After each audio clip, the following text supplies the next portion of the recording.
का सामना कर रहा है उत्तराखंड का एक सिद्धपीठ। पहाड़ के इस पावन धाम में भक्तों के लिए बुनियादी सुविधाएं तक नहीं। बड़े बड़े मंत्री और नेता यहाँ आए, लेकिन इस सिद्धपीठ को सुविधाएं नहीं दिलवा पाए। समुद्र तल से 3463 मीटर की ऊंचाई पर रुद्रप्रयाग में मौजूद है मां दुर्गा का सिद्धपीठ कालीशिला मंदिर। यहाँ देश के कोने कोने से भक्त मां के दर्शन के लिए आते हैं, लेकिन यहाँ का सच आपको चौंका देगा। सच ये कि ये धाम आज तक बिजली लाइन से नहीं जोड़ा जा सका है, और तो और इस धाम तक पहुँचाने वाले पैदल मार्ग पर ना तो शौचालय की सुविधा है और ना ही पीने के पानी की।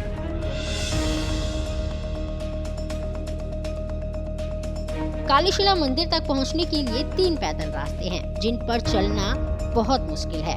इन पैदल रास्तों में भक्तों के लिए बुनियादी सुविधाएं तक नहीं हैं, जबकि पहले की कांग्रेस सरकार से लेकर मौजूदा सरकार तक के मंत्री और नेता यहां आए हैं। पूर्व कैबिनेट मंत्री हरक सिंह रावत यहां आए थे और धाम में सुविधाएं देने के लंबे चौड़े वादे किए थे, पर हुआ क्या?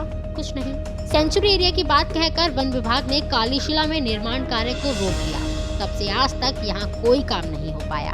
कांग्रेस सरकार सत्ता से चली गई, बीजेपी की सरकार सत्ता में आ गई, तब भी मंत्री और नेता यहाँ आए। पूर्व केंद्रीय मंत्री उमा भारती से लेकर प्रदेश की सरकार में मौजूद मंत्री सतपाल महाराज ने यहाँ आकर साधना की, फिर भी यहाँ के हालात नहीं बदले। क्यों? ये सवाल हर कोई पूछ रहा है। एमपी जैसा सुविधा तो कहीं नहीं है, उत्तराखंड देवभूमि है, यहाँ कोई सुविधा नहीं है। ये तो सिद्धपीठ है, माता रानी की जन्मदिन है।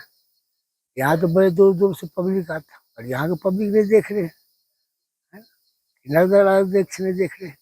क्या क्यों नहीं करना चाहिए? तो धर्म का स्थल है। देखो राम जन्मभूमि कैसे बन गई, ये राम जन्मभूमि से कम दर्जा थोड़ी है। माता रानी खूब जन्म स्थल है। 9 देवियां यहाँ उत्पन्न। यहाँ के लोग बताते हैं कि भक्त किस तरह से 3 किलोमीटर की खड़ी चढ़ाई चढ़ने के बाद कालीशिला तो पहुँच जाते हैं, लेकिन उन्हें कई परेशानियों का सामना करना पड़ता है। यहाँ रह रहे लोग ही श्रद्धालुओं के लिए अपनी टूटी फूटी कुटिया में बंदोबस्त करते हैं। इस सिद्धपीठ में फैली अव्यवस्थाओं को लेकर सामाजिक कार्यकर्ता विजय सिंह रावत भी सरकार और अधिकारियों से सवाल पूछ रहे हैं। देखिएगा, इस बारे में स्पष्ट कहना होगा कि मैं ये जो सरस्वती मैया जी के सामने, माता जी के सामने, माननीय हरक सिंह जी जब वन मंत्री थे अभी निवर्तमान, तो उनके सामने काफ़ी बातें हुई थी। यहाँ पे विद्युतीकरण की बात आई थी कि भाई यहाँ पे 2-4 पोल लगा करके यहाँ पे लाइटिंग की व्यवस्था होगी। मंत्री जी ने भी आश्वासन दिया। मंत्री जी ने बाद में पता नहीं कौन सेमवाल है, उनको पकड़ा दिया कि मंत्री जी आप माई जी आप जो है सेमवाल जी से बात करते रहे। अथक प्रयास किया गया। यहाँ पर विद्युतीकरण बहुत आवश्यक है। राजस्थान से कालीशिला धाम तक आए दिव्यांग जैसे श्रद्धालु भी धामी सरकार से मांग कर रहे हैं कि वो प्राचीन कालीशिला माता के मंदिर की तरफ ध्यान दें। दिव्यांग कहते हैं कि यहाँ तक फैली अव्यवस्थाएं तभी दूर होंगी जब यहाँ के बारे में सरकार गंभीरता से सोचेगी। गवर्नमेंट को एक ही चीज़ का डेवलपमेंट करना चाहिए कि यहाँ के लिए एक प्रॉपर रोड हो, यहाँ पे लाइटिंग की व्यवस्था हो, यहाँ पे बैठने के लिए चबूतरे बने अच्छे से अच्छे, और बहुत कुछ चीज़ें हैं जो गवर्नमेंट एक बार जब आएगी यहाँ पे तब वो खुद देख सकते हैं। जो भी यहाँ के नेता हैं, मंत्री हैं, वो एक बार आके खुद देखें। यहाँ पे बहुत सारी चीज़ों के डेवलपमेंट की ज़रूरत है। और एक बात है कि अगर यहाँ पे डेवलप होता है ये इलाका, तो यहाँ पे टूरिज़्म बहुत ज़्यादा बढ़ेगा, और टूरिज़्म बनने से गवर्नमेंट को टैक्सेशन और ये बहुत अच्छी तरीके से मिल सकता है। कालीशिला मंदिर में साल भर श्रद्धालुओं का तांता लगा रहता है। कालीशिला माँ को ज्ञान की देवी कहा जाता है। यहाँ आकर साधना करने से ज्ञान की प्राप्ति होती है। धर्म के जानकारों का भी मानना है कि उत्तराखंड का ये वो सिद्धपीठ है जिसकी तुलना किसी से नहीं की जा सकती। जो सामने दिखाई दे रहा है, ठीक ज्योतिपुंज उठ करके इस कालीशिला नामक स्थान पर आया, और यहाँ पर भगवती ने अपने चरण पादुका रखे।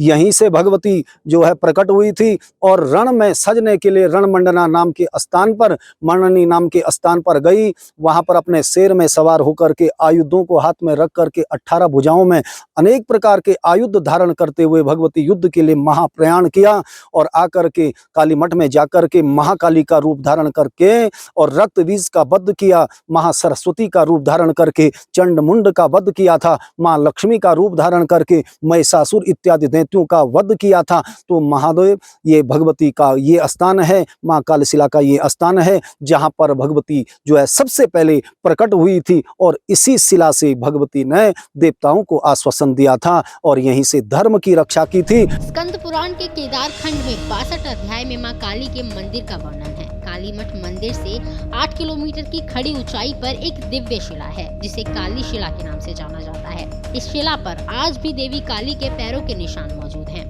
काली शिला के बारे में मान्यता है कि भगवती ने शुंभ, निशुंभ और रक्त बीज दानव का वध करने के लिए काली शिला में 12 साल की बालिका का रूप धारण किया। काली शिला में देवी के 64 यंत्र हैं। इन्हीं यंत्रों से मां दुर्गा को शक्ति मिली थी।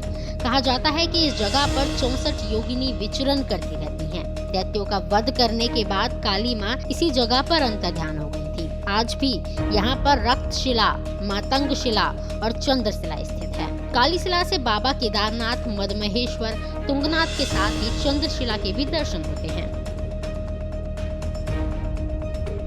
लेकिन इतने प्राचीन और बड़े सिद्धपीठ में सरकार आज तक बिजली से लेकर शौचालय और पीने के पानी जैसी बुनियादी व्यवस्थाएं नहीं कर सकी। यहाँ आने वाले भक्त बुनियादी समस्याओं से जूझते हुए यहाँ तक आते हैं और फिर समस्याओं का सामना करते हुए ही वापस लौटते हैं। आम लोगों के साथ साथ यहाँ के साधु संतों का भी आरोप है कि सरकार मठ मंदिरों को विकसित करने के बड़े बड़े दावे तो करती है, लेकिन रुद्रप्रयाग के सिद्धपीठ को हमेशा की तरह भूल जाती है।